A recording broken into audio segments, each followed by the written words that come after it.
चलिए ध्यान देते हैं।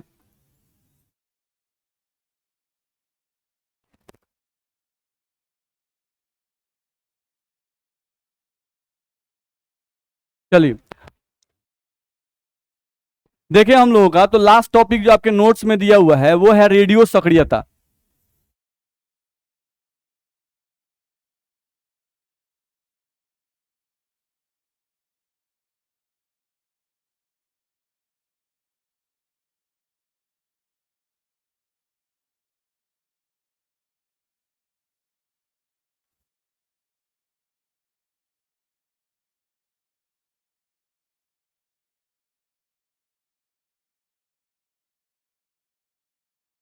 रेडियो सक्रियता यानी कि रेडियो एक्टिविटी। ठीक है, तो रेडियो एक्टिविटी क्या होता है समझना है हम लोग को। तो रेडियो एक्टिविटी का मतलब हम लोग को बताया जाता है कि कुछ ऐसे पदार्थ होते हैं, कुछ ऐसे परमाणु हैं जिनके नाभिक अस्थायी होते हैं। कुछ ऐसे परमाणु हैं जिनके नाभिक क्या होते हैं, अस्थायी होते हैं। ये नाभिक अपने आप को अस्थायी करने के लिए, ये नाभिक अपने आप को अस्थायी करने के लिए अपने नाभिक को तोड़ देते हैं और उसमें जो एक्स्ट्रा पार्टिकल होते हैं उन एक्स्ट्रा पार्टिकल को किरणों के रूप में बाहर निकाल देते हैं, किरणों के रूप में बाहर निकाल देते हैं। तो जो परमाणु ये प्रक्रिया करते हैं, जो परमाणु ये प्रक्रिया करते हैं, उन परमाणुओं को रेडियो सक्रिय तत्व कहा जाता है। उन परमाणु क्या कहते हैं हम लोग, रेडियो सक्रिय तत्व कहते हैं, ध्यान रखना है। और ये जो परिघटना है यानी ये जो प्रक्रिया है, नहीं, इस प्रक्रिया को हम लोग क्या कहते हैं, रेडियो एक्टिविटी, ध्यान रखना है। ठीक है, तो उसी बात को हम लोग यहां लिख रहे हैं रेडियो एक्टिविटी के लिए कि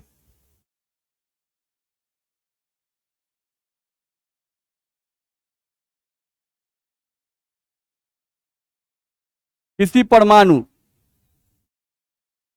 के नाभिक यदि यदि किसी परमाणु, यहां पर यदि लगा दिया जाए, यदि किसी परमाणु के नाभिक अस्थायी हो,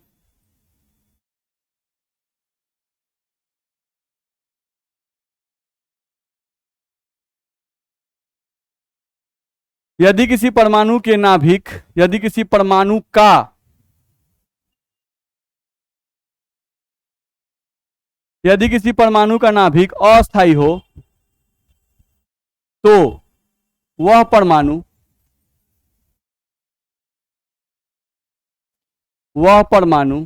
अपने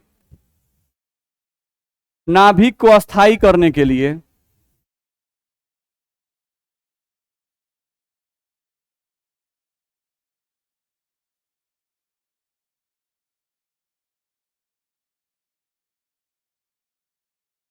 ध्यान रखना है, यदि किसी परमाणु का नाभिक अस्थायी हो तो वह परमाणु अपने नाभिक को अस्थायी करने के लिए अपने नाभिक को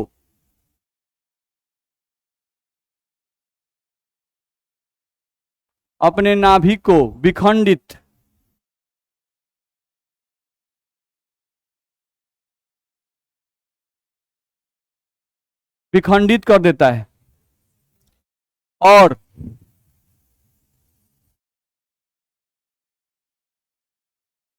नाभिक से एक्स्ट्रा कणों को किरणों के रूप में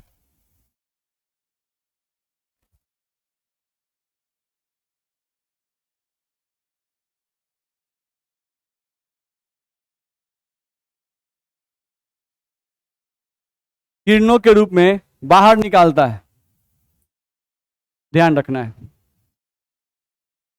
ठीक है, यहां से कहा गया यदि किसी परमाणु का नाभिक अस्थायी हो तो वह परमाणु अपने नाभिक को अस्थायी करने के लिए अपने नाभिक को विखंडित कर देता है और नाभिक से एक्स्ट्रा कणों को किरणों के रूप में बाहर निकालता है।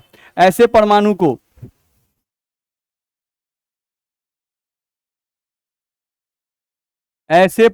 को रेडियो सक्रिय परमाणु कहते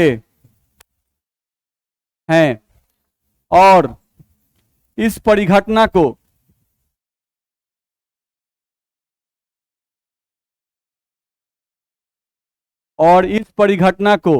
रेडियो सक्रियता कहते हैं।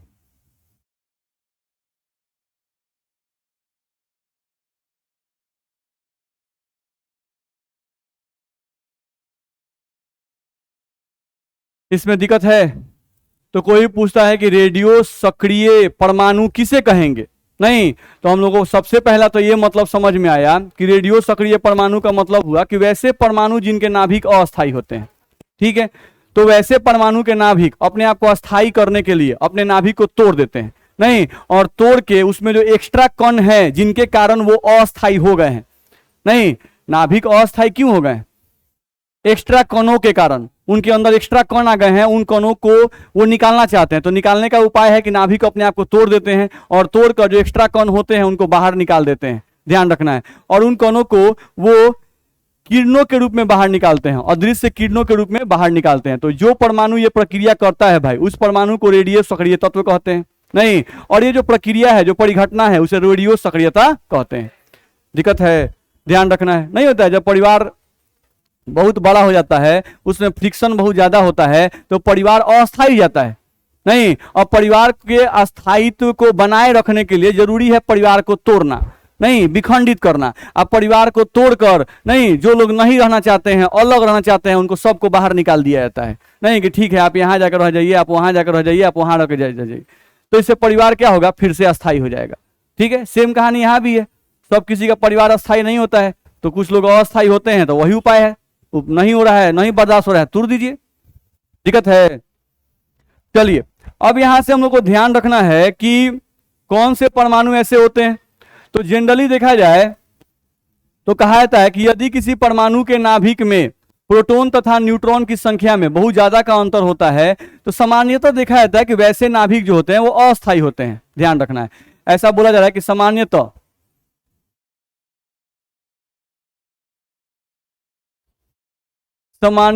जिस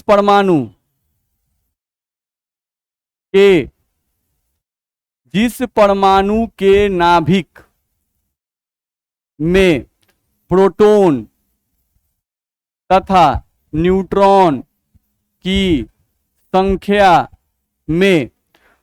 तथा न्यूट्रॉन की संख्या में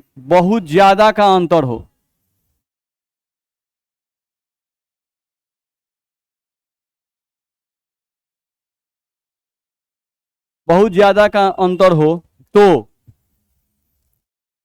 वैसे नाभिक अस्थायी होते हैं।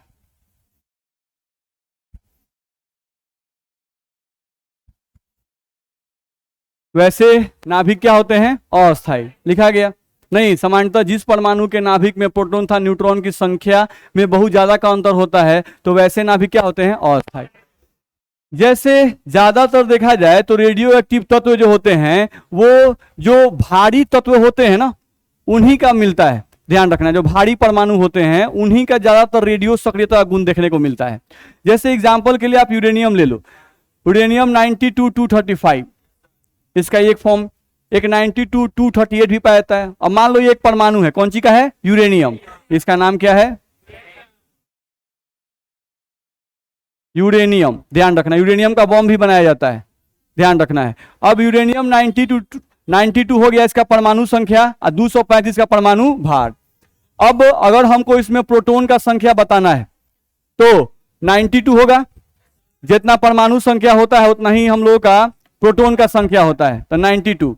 अब न्यूट्रॉन निकालना था तो 235 माइनस 92, तो 5 में से 2 गया 3 और 4 1, 143। तो आप देख सकते हैं कि इसमें यूरेनियम जो है, इसमें प्रोटॉन कय गो है? 92 गो, और न्यूट्रॉन कय गो है?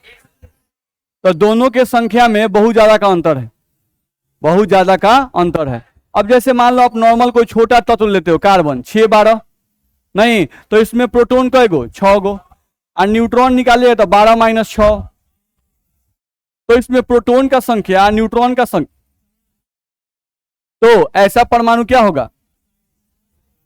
ऐसे परमाणु के नाभिक जो होंगे वो अस्थायी होंगे।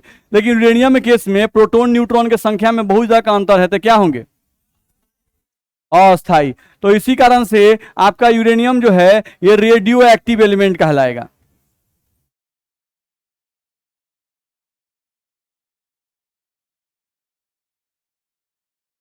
बोलो, दिक्कत है किसी को? आगे बढ़ सकते हैं। तो कोई पूछेगा कि रेडियो सक्रिय तत्व कौन है, तो बता दीजिएगा ना।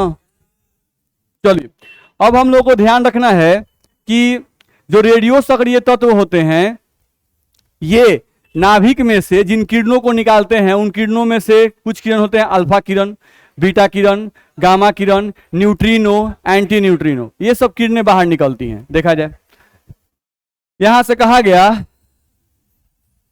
कि रेडियो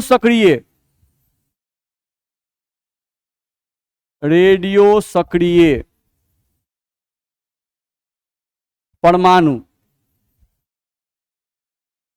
किरणों के रूप में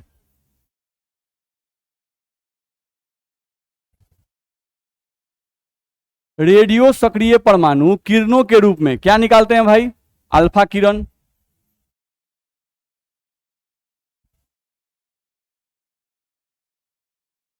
बीटा किरण,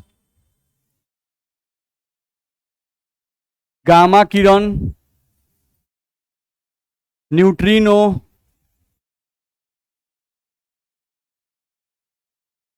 एंटी न्यूट्रिनो,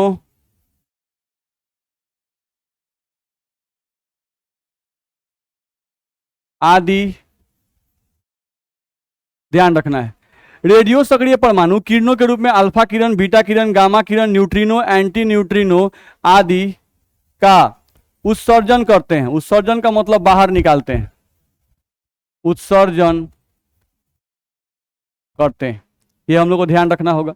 ठीक है, चलो दूसरा पॉइंट ध्यान दें। अगर हम लोग बात करते हैं यहां पर अल्फा किरण की, ध्यान रखो, अगर हम लोग अल्फा किरण की बात करते हैं तो अल्फा किरण के बारे में आप पहले से जानते हो। जैसे ये हम लोग का हो गया, ये जो हो गया, ये हो गया अल्फा किरण, ध्यान रखना है। अब अल्फा किरण अल्फा कणों से बना होता है, ये है आपका अल्फा कण। नहीं तो ये जो डॉट हम लिखे हैं क्या है? एक अल्फा कण। तो बहुत सारे अल्फा कण जब मिलते हैं, नहीं तो अल्फा किरण बनता है। बहुत सारे अल्फा कण जब मिलते हैं तो क्या बनता है? अल्फा किरण। अब अगर हम लोग एक अल्फा कण की बात करते हैं तो बस याद रखना है कि एक अल्फा कण जो है इसका आवेश +2 होता है, ध्यान रखना है। और एक अल्फा कण का जो भार होता है 4 AMU होता है, ध्यान रखना है। नहीं तो ध्यान रखना है, एक अल्फा कण जो दिखाई दे रहा है, इस एक अल्फा कण का आवेश कितना होता है? +2। और एक अल्फा कण का भार कितना? नहीं तो अगर नाभिक फटा, नहीं तो नाभिक फटा तो नाभिक में से आपको अल्फा किरण निकल रहा है। तो अगर अल्फा किरण निकल रहा है इसका मतलब अल्फा कण निकल रहा है। अल्फा कण निकल रहा है इसका मतलब हुआ कि आवेश निकल रहा है +2। अब भार कितना निकल रहा है? 4 AMU, याद रहे। चलो, एक अल्फा कण अगर हम लिखते हैं तो एक अल्फा कण बराबर 2 गो प्रोटॉन प्लस 2 गो न्यूट्रॉन होता है। नहीं, एक अल्फा कण का मतलब होता है 2 प्रोटॉन और 2 न्यूट्रॉन, यानी 2 गो प्रोटॉन और 2 गो न्यूट्रॉन जब मिलता है तो एक अल्फा कण बनता है। यानी ध्यान रखना है, एक अल्फा कण निकला तो इसका मतलब समझिए कि नाभिक में से 2 गो प्रोटॉन और 2 गो न्यूट्रॉन बाहर निकला। मेरी बात समझ में आ रही है? नहीं, क्लास में चिलगम नहीं खाना है,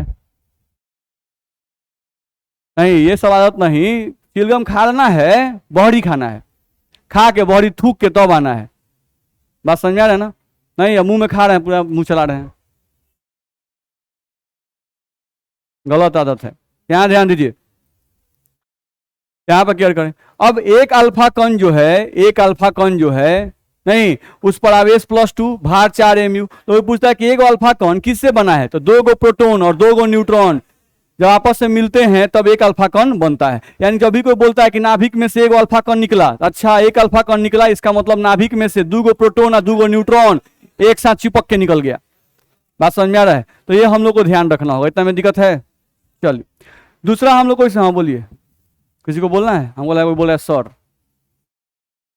यस सर, अच्छा यस सर।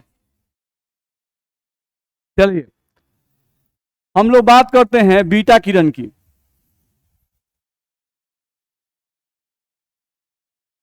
ध्यान रखना है, तो बीटा किरण जो होता है, ध्यान रखना है, अगर बीटा किरण हम बात करते हैं तो तो ये हो गया आपका एक लाइन जो खींचे हैं, ये हो गया बीटा किरण।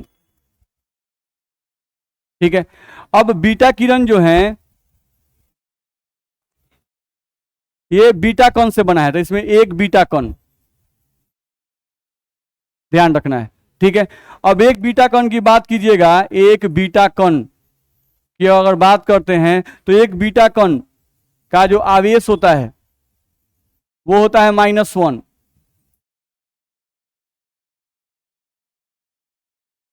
देखा जाए, एक बीटा कण का आवेश क्या होता है -1, और एक बीटा कण का जो भार होता है वो होता है 0। ध्यान रखना है। तो बीटा किरण के बारे में ध्यान रखेंगे कि एक बीटा कण जो होता है उसका आवेश कितना होता है -1 और भार क्या होता है 0। यानी ये सेम एज इलेक्ट्रॉन की तरह लगता है। किसकी तरह लगता है? इलेक्ट्रॉन की तरह लगता है कि नाभिक में से इलेक्ट्रॉन निकल रहा है, लेकिन ये नाभिक में इलेक्ट्रॉन नहीं है, ये इलेक्ट्रॉन की तरह का ही एक पार्टिकल है जो नाभिक में उत्पन्न होता है, हमेशा उत्पन्न होते रहता है। अब कैसे होता है उसको देखेंगे हम लोग। फिलहाल के लिए बीटा किरण बीटा कणों से बना होता है, एक बीटा कण का आवेश -1 और भार कितना 0। ध्यान रखेंगे। एक आपका निकलता है पॉजिट्रॉन, एक और पार्टिकल निकलता है आपका कौन सी में से? नाभिक में से, उसको कहते हैं पॉजिट्रॉन। पॉजिट्रॉन जो है इसको कहते हैं positive beta particle. Positive beta particle, positive beta particle का मतलब धन आवेशित बीटा कण। नहीं, अगर हिंदी में बोल रहे क्या बोलेंगे? धन आवेशित बीटा कण।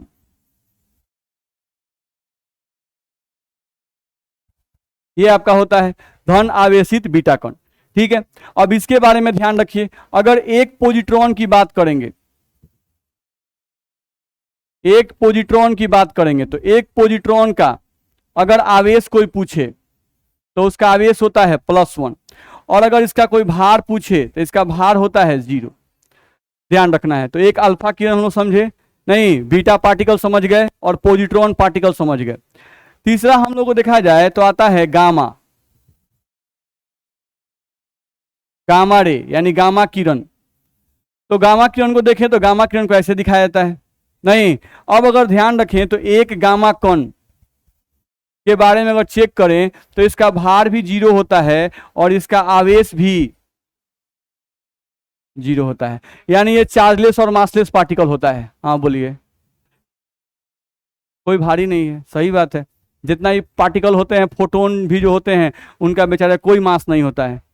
नहीं, अभी इस पर भी कहानी है, लेकिन अभी नहीं, पहले चैप्टर खत्म कर दीजिए। नहीं, याद दिलाएगा, इसको भी बताया जाएगा, बस में रहा है, देखा जाए। तो गामा रे, एक गामा कण का भार भी 0 और मास भी 0। बात समझ में आ रहा है? किसी के पास अगर मास 0 है तो ऐसा मतलब ये मत समझिए कि वो कमजोर है। गामा किरण बहुत हाई इंटेंसिटी वाला रे है, बस में रहा है। मास 0 होने के बावजूद भी एनर्जी बहुत ज्यादा उत्पन्न करता है। नहीं, इसका मास 0 है, नहीं फिर भी एनर्जी बहुत उत्पन्न करता है। इसका एक फॉर्मूला होता है जो गिवन बाय आइंस्टीन है, बस में रहे, जो आपको मिलता है ग्रेजुएशन में। नहीं तो उसको एक याद दिलाइएगा, हम बता देंगे। चलिए, तो हम लोग को समझ में आया अल्फा किरण, बीटा किरण, पॉजिट्रॉन, गामा। नहीं, न्यूट्रिनो और एंट्रिनो जो होते हैं ये भी चार्जलेस और मासलेस होते हैं, लेकिन ध्यान रहे न्यूट्रिनो और एंटी न्यूट्रिनो ऐसी पार्टिकल हैं जिनका वेग प्रकाश के वेग से भी ज्यादा होता है। तो एक इंपॉर्टेंट बात है जिसको आप ध्यान रखेंगे।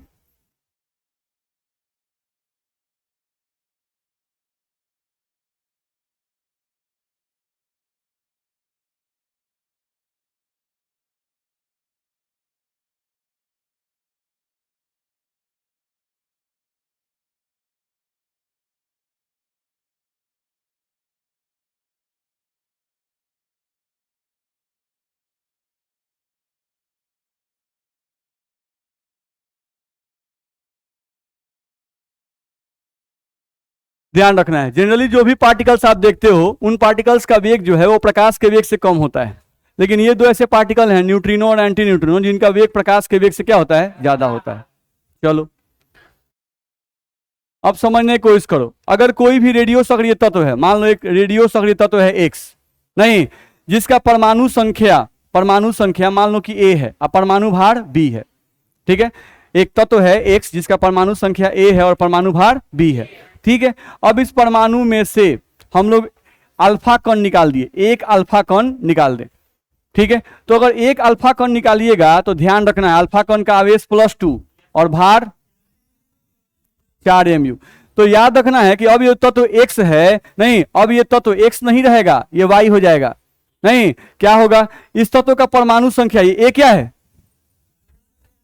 बुझाता है ना, नीचे परमाणु संख्या लिखा जाता है, कैसे हम लोग सोडियम लिखते हैं, तो परमाणु संख्या 11, परमाणु भार 23 बोलते हैं ना भाई। तो नीचे वाला परमाणु संख्या को दर्शाता है, ऊपर वाला परमाणु भार को। तो ध्यान रखना है अगर ये कोई रेडियो सक्रिय तत्व है और इससे अगर एक अल्फा कण निकल गया इसके नाभिक में से, तो ध्यान रखना है इसका परमाणु संख्या 2 से घट जाएगा, यानी ये जो वाई बना अब इसका परमाणु कितना होगा A-2, अब परमाणु भार 4 से घट जाएगा। मेरी बात समझ में आ रही है?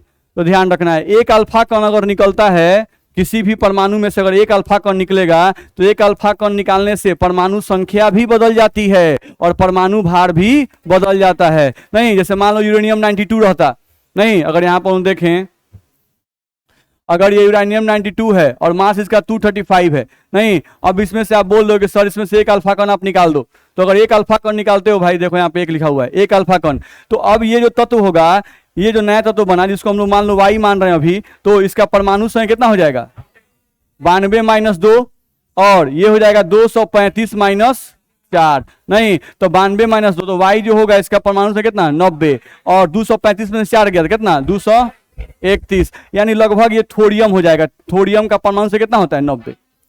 बात समझ आ रहा है?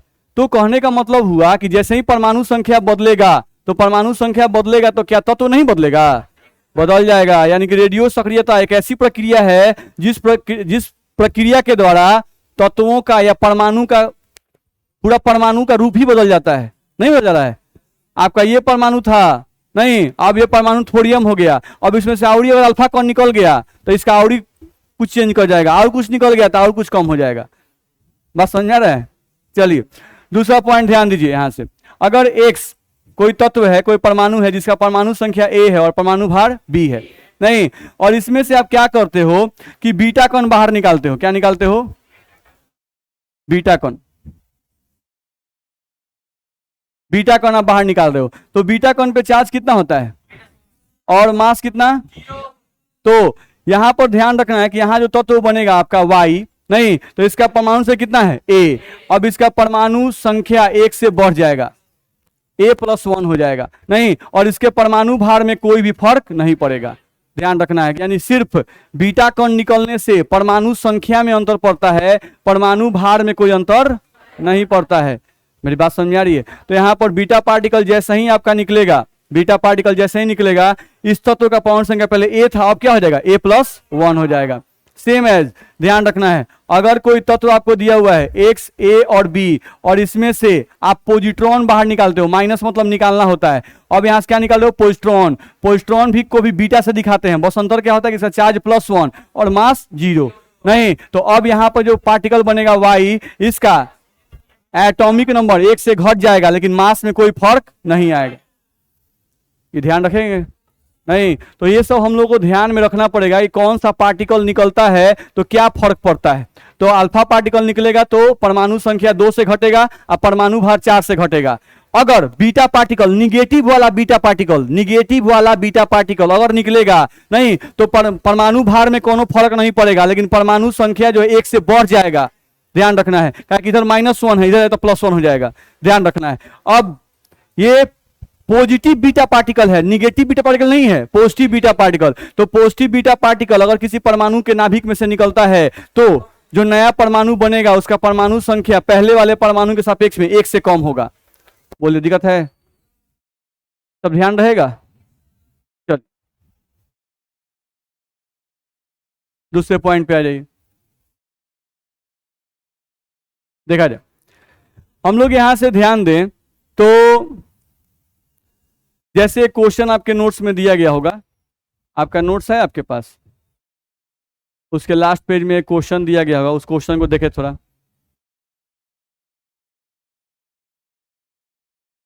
चलिए इसमें क्वेश्चन दिया हुआ है कि एक तत्व X अपने नाभिक से, ध्यान देखिए एक तत्व है X, ठीक है, ये क्या कर रहा है अपने नाभिक से इसका परमाणु संख्या हम लोग कुछ मान लेते हैं ऐसे ही, ए और बी लिखा भी है इसमें, ए और बी। अब ये बोल रहा है कि जो तत्व है वो एक पोजिट्रॉन को बाहर निकाल रहा है, पोजिट्रॉन यानी बीटा पार्टिकल, +1 और 0, ठीक है। फिर ये क्या कर रहा है, नहीं कुछ देर के बाद ये 2 अल्फा पार्टिकल को भी निकाल रहा है। किसको निकाल रहा है? 2 अल्फा पार्टिकल को निकाल रहा है। फिर कुछ देर के बाद ये 2 बीटा पार्टिकल को निकाल रहा है। बीटा पार्टिकल का मतलब -1 और 0, ध्यान रखना, निकाल रहा है। और लास्ट में फिर 1 अल्फा कण निकाल दे रहा है, फिर 1 अल्फा कण निकाल दे रहा है। नहीं तो यहां जो नया तत्व बन रहा है वो तत्व आपका बन रहा है सी और डी। क्या बन रहा है? सी और डी। तो यहां पर आपको देखा जाए तो ए और बी नहीं, यहां पर सुधार लीजिएगा। इसमें आपको क्या करना है, ये आपको दिया हुआ है। अब क्या करना है, ए तथा सी में संबंध बताएं, ए तथा सी में संबंध बताएं, नहीं और बी और डी में संबंध बताएं। एक क्वेश्चन, दूसरा क्वेश्चन, बी तथा डी में संबंध बताएं।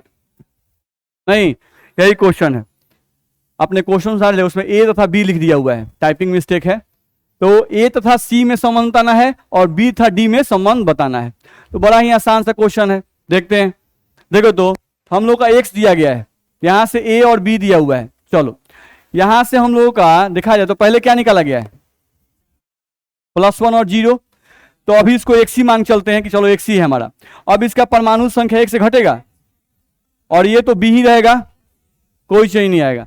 चलो अब इसमें से देखा जाए तो 2 अल्फा पार्टिकल निकला है, 2 अल्फा पार्टिकल। तो अब यहां से फिर हमारा एक्स जो बन रहा है तो a-1 तो पहले से था, नहीं अब 1 अल्फा पार्टिकल निकलता है तो एटॉमिक नंबर 2 से घटता है। अब 2 अल्फा पार्टिकल निकला तो एटॉमिक नंबर 4 से घटेगा, तो -4 लिखें। और यहां पर b -8 लिखें, नहीं क्योंकि 1 अल्फा पार्टिकल निकलता है तो मास 4 से घटता है, और अगर 2 अल्फा पार्टिकल निकलेगा तो मास 8 से घटेगा। तो 8 घटाएं, यहाँ कई अल्फा पार्टिकल है, 2 गो, तो 1 गो निकलता है तो 4 से घटता है, 2 गो निकलेगा तो 8 से, तो b -8। फिर यहां पर देखा जाए अब क्या कर रहा है, 2 गो बीटा पार्टिकल निकाल रहा है, तो -1 0। तो अब यहां से x, यहां पर देखा जाए तो a, यहां पर क्या आ चुका है -5, यह आ चुका है ना, 4 और 1 5। नहीं अब बीटा पार्टिकल निकलेगा तो बीटा पार्टिकल जब निगेटिवली चार्ज बीटा पार्टिकल निकलता है तो एटॉमिक नंबर 1 से बढ़ जाता है। तो यहां पर 2 गो निकला है तो +2 के रहे। चलो मास में कोई फर्क पड़ेगा नहीं, तो यही हम लोग का रह जाएगा। अब फिर से उसको उतार देते हैं। चलो भाई हमारा x, अब a और माइनस कितना 3 और b -8। अब लास्ट में इसमें क्या किया है, फिर 1 अल्फा पार्टिकल निकाल दिया है। तो अल्फा पार्टिकल यानी कि 2 और 4, नहीं तो यहां पर x और यहां से a -3 -2 और b -8 -4। बोलो दिक्कत होगा नहीं? तो यहां से हम लोग अगर देखें तो हम लोग का आ गया x और a -5 और b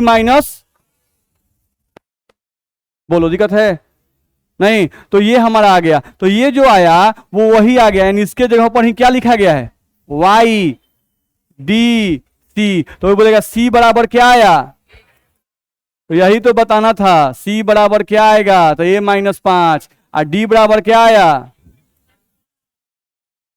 यही आंसर है। परेशानी है नहीं? तो इस टाइप क्वेश्चन भी हम लोग को दिया जाता है एग्जाम में, नहीं तो बन नहीं जाएगा, भारी है।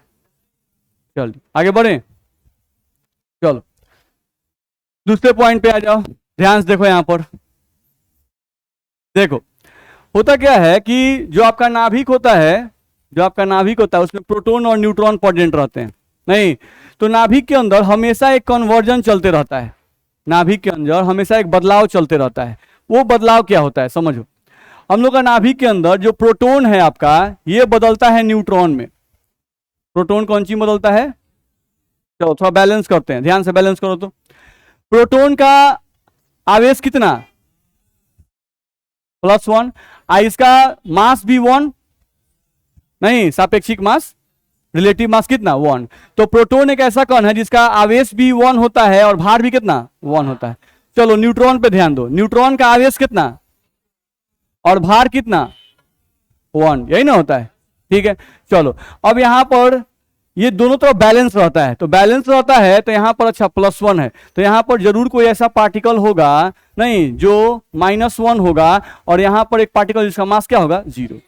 यानी कि ध्यान रखना है नाभिक के अंदर होता क्या है कि हमेशा प्रोटॉन न्यूट्रॉन में बदलता है, और जब भी प्रोटॉन न्यूट्रॉन में बदलता है भाई तो साथ में एक बीटा पार्टिकल भी प्रोड्यूस करता है नाभिक के अंदर। नहीं, अब ये जो बीटा पार्टिकल प्रेजेंट करता है प्रोटॉन अपने अंदर, नहीं इस पे चार्ज क्या है -1, लेकिन ये ज्यादा देर के लिए नहीं रहता है, ये प्रोड्यूस हुआ खत्म हुआ, प्रोड्यूस हुआ खत्म हुआ, ध्यान रखना है।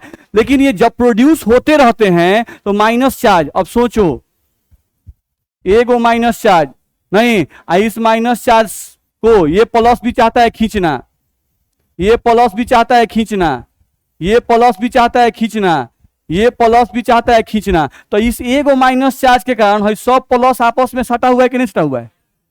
नहीं, सब चाहता है कि मेरे पास आ जाए, मेरे पास आ जाए, मेरे पास आ जाए, मेरे पास आ जाए, नहीं तो इस एक माइनस चार्ज के कारण बहुत सारे प्लस चार्ज आपस में सटे हुए हैं, सटे हुए ना।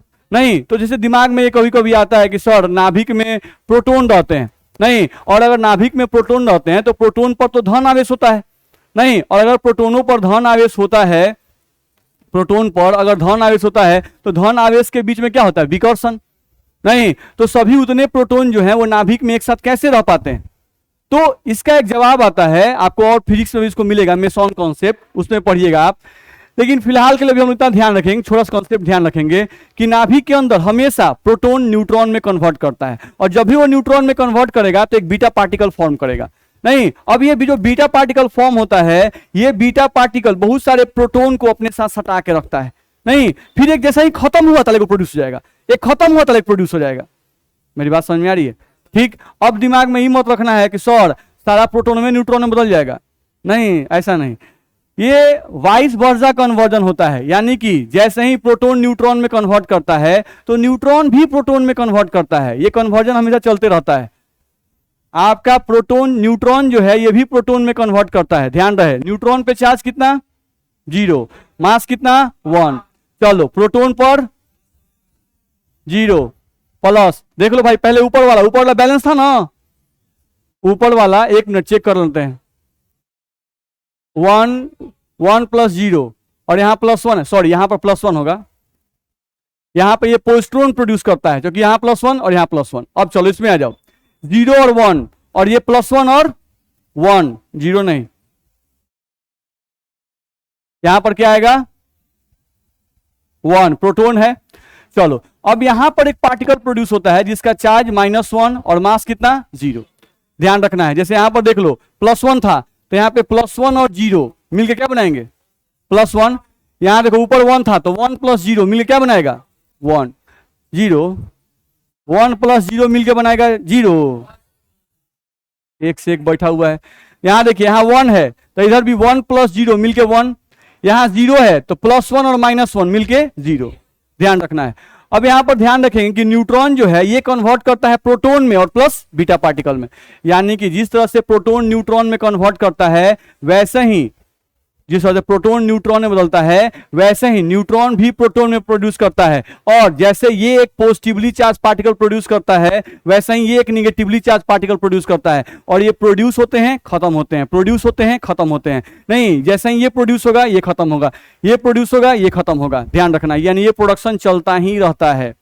मेरी बात समझ में आ रही है? नहीं तो इस तरह से हम लोग का ये चलता है। ठीक, अब केयर करना है कि जब भी ये बीटा पार्टिकल प्रोड्यूस हो रहे हैं तो ये कहां प्रोड्यूस हो रहे हैं, प्रोटॉन के बीच में, बहुत सारे प्रोटॉन के बीच में प्रोड्यूस होते हैं, नहीं तो प्रोटॉन के बीच में प्रोड्यूस होंगे तो हमेशा प्रोटॉन को एक साथ बांधे रखेंगे, प्रोटॉन क्या करेंगे एक साथ बांधे रखेंगे, ध्यान रखना है।